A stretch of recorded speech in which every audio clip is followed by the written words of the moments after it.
একটা বাউল হতে পারলাম কই।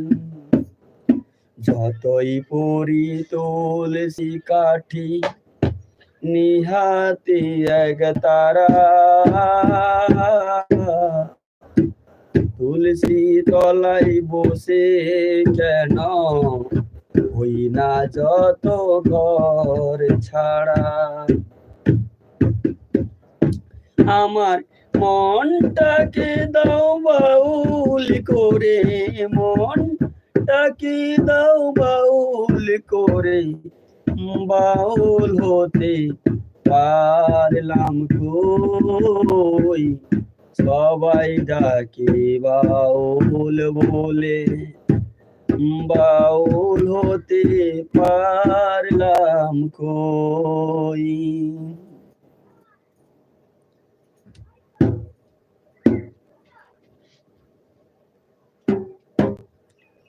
ওরে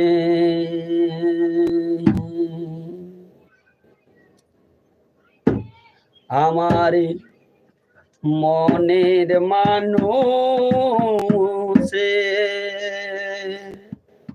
সঙ্গে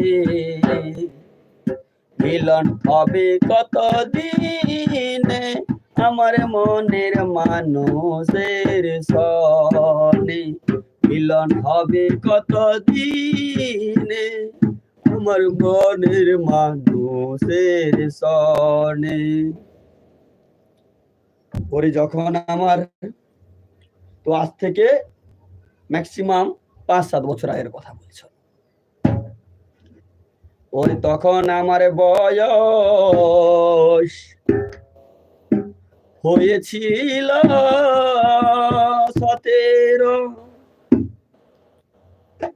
আর গিয়েছিলাম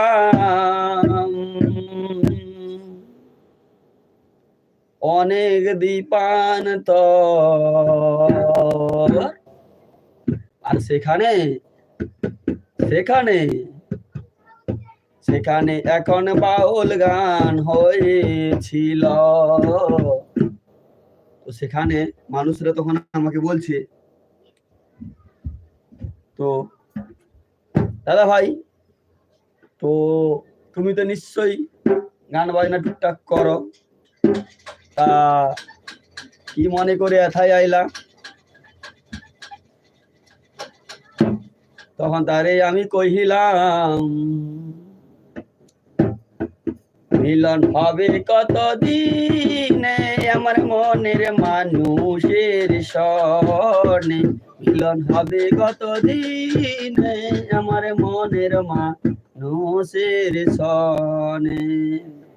আমি দেখা শুই না করবো বিয়া, আমি দেখা শুই না করবো বিয়া, ছোট্ট খাটো কালো মাইয়া, দেখা শুই না করবো বিয়া, ছোট্ট খাটো কালো মাইয়া।